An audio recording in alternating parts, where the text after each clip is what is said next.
Assalamualaikum warahmatullahi wabarakatuh. Perkenalkan, nama saya Syafawana Azahra, NIM 1905243 dari kelas 3B PG PAUD. Kami dari kelompok 1 akan membahas kebijakan perkembangan PAUD selama 1 dekade, mulai dari tahun 2010 hingga tahun 2020. Tugas ini dibuat untuk memenuhi mata kuliah model-model PAUD yang diampu oleh Ibu Esya Anesti Masudi SPD MPD.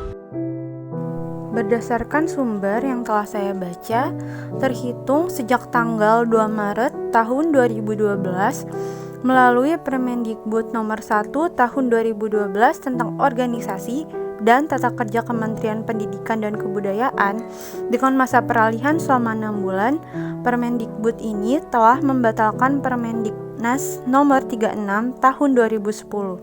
Sebagian nama, kedudukan, tugas, dan fungsi beberapa unit kerja di lingkungan Kementerian Pendidikan dan Kebudayaan mengalami perubahan, termasuk di Direktorat Jenderal Pendidikan Nonformal dan Informal yang berubah menjadi Direktorat Jenderal Pendidikan Anak Usia Dini, Nonformal dan Informal atau PAUDNI.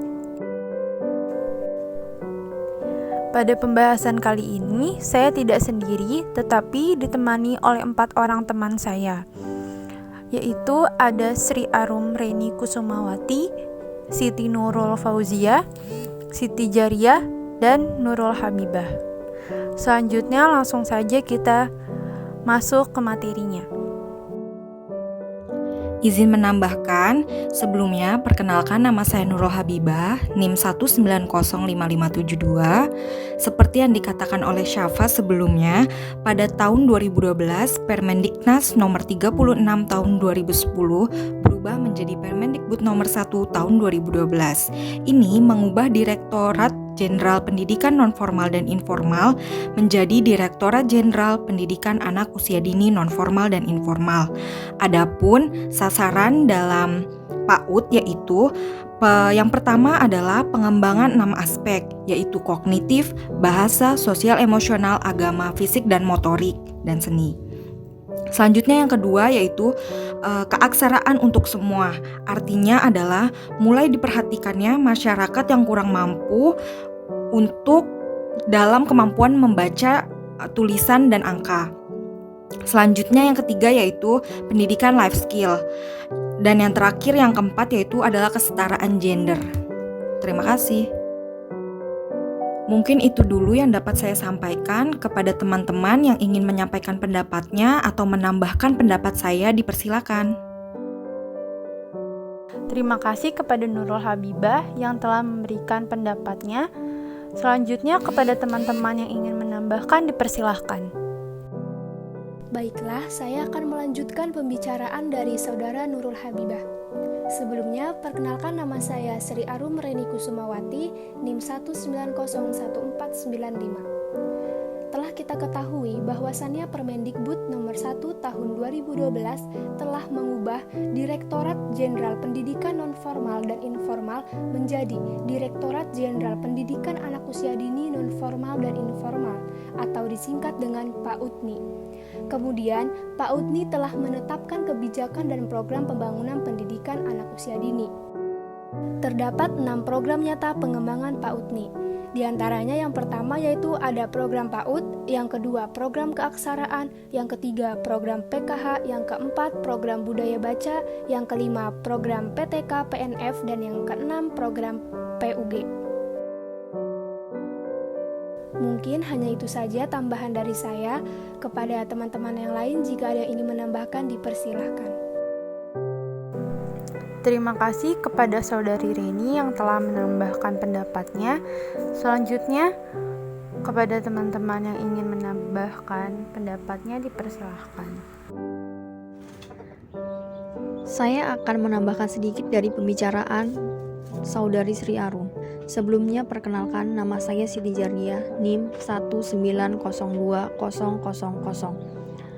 tentang hasil evaluasi pelaksanaan program prioritas PAUDNI menunjukkan bahwa pertama, APK PAUD meningkat menjadi 68,1%. Peningkatan tersebut mendapat dukungan kebijakan diantaranya dari Perpres nomor 60 tahun 2013 tentang PAUD Holistik Integraf yang diikuti Perda di beberapa kabupaten. Angka tuna aksara nasional menjadi 4,2% atau turun 60% lebih cepat dari target Dakar sebesar 50% di tahun 2015. Terdapat disparitas persentase tuna aksara dewasa di 9 provinsi yaitu Papua, Papua Barat, NTB, Sulawesi Barat, Jawa Timur, Kalimantan Barat, Sulawesi Tengah, Bali, dan Jawa Tengah masih di atas rata-rata nasional sebesar 4,2%. Target Resta juga peningkatan kompetensi PTK PAUDNI sebesar 36,26% baru tercapai 18,36% dengan kinerja 50,63%. Target Restra pemberian penghargaan dalam tunjangan dan intensif sebesar 19%.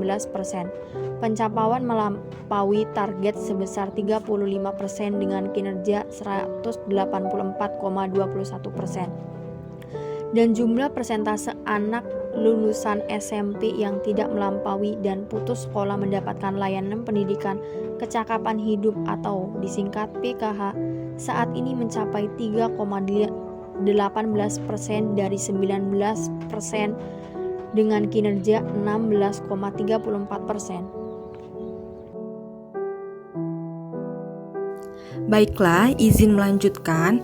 Selanjutnya, pada tahun 2014, guna meningkatkan kualitas mutu pendidikan anak usia dini, pemerintah mengeluarkan peraturan, di antaranya yaitu 1. Permendikbud nomor 84 tahun 2014 yang mengatur pendirian satuan pendidikan anak usia dini yang berisi 23 pasal.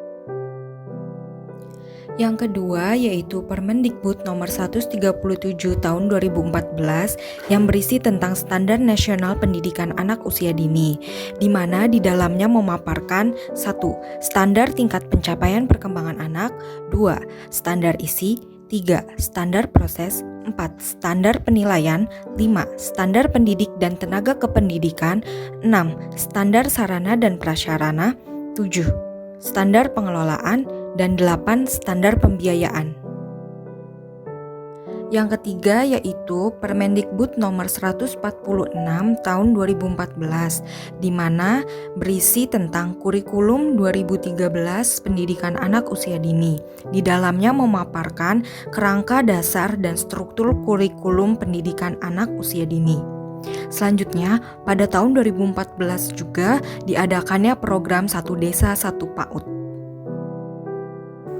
Terima kasih kepada Saudari Siti Jariah dan Nurul Habibah. Selanjutnya kita akan memasuki kebijakan perkembangan PAUD pada tahun 2015 sampai tahun 2020 yang akan dibahas oleh Saudari Nurul Fauziah. Baiklah, saya akan melanjutkan pembicaraan dari Nurul Habibah. Sebelumnya perkenalkan, nama saya Siti Nurul Fauziah, NIM 1901609. Setelah dibentuknya Permendikbud oleh pemerintah pada tahun 2014, selanjutnya pada 2015, Direktorat Jenderal PAUD dan Dikmas memunculkan struktur baru dengan munculnya Direktorat Pendidikan Keluarga yang di dalamnya terdapat Subdit Pendidikan Orang Tua dan Subdit Pendidikan Anak dan Remaja. Adanya direktorat baru ini bisa jadi sebagai penyempurnaan dari struktur sebelumnya di mana saat bernama Direktorat Jenderal PNFI atau PAUDNI di mana di dalamnya terdapat unsur pendidikan informal, tetapi tidak diejawantahkan dalam kebijakan struktur organisasi, padahal di dalam pendidikan informal terdapat praktik-praktik pendidikan keluarga dan masyarakat. Penguatan lainnya dalam struktur Direktorat PAUD dan Dikmas adalah penguatan program keaksaraan dan kesetaraan dari tadinya berupa subdit menjadi naik level menjadi Direktorat Keaksaraan dan Kesetaraan.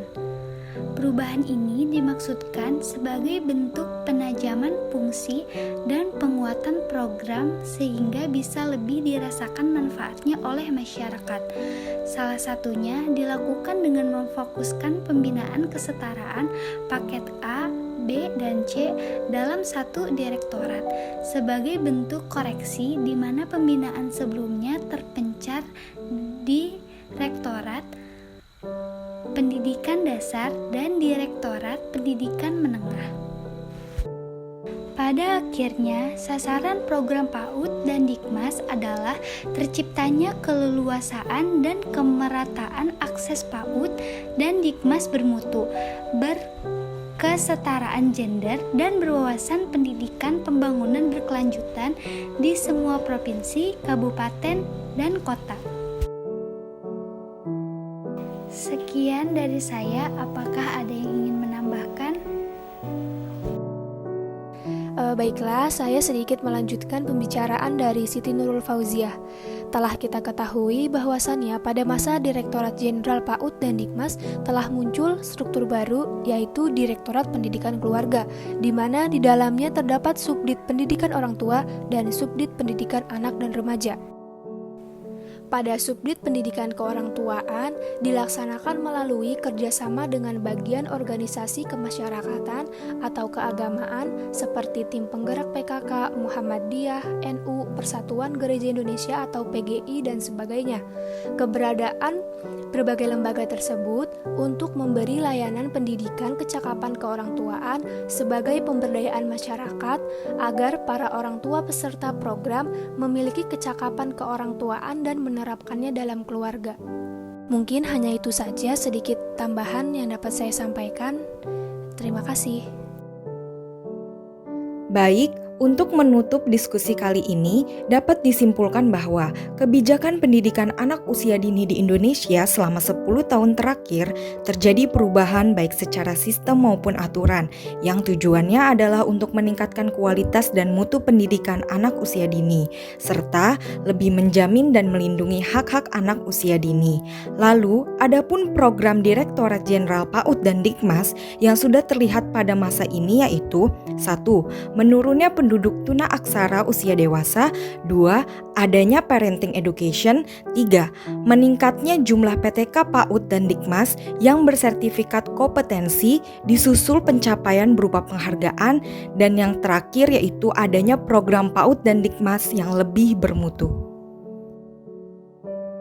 Terima kasih kepada Nurul Habibah yang telah memberikan kesimpulan pada pembahasan kali ini. Dengan ini saya tutup pembahasan kali ini. Mohon maaf bila ada kesalahan dan kekurangan. Saya Syafawana Azahra mengucapkan terima kasih. Wassalamualaikum warahmatullahi wabarakatuh.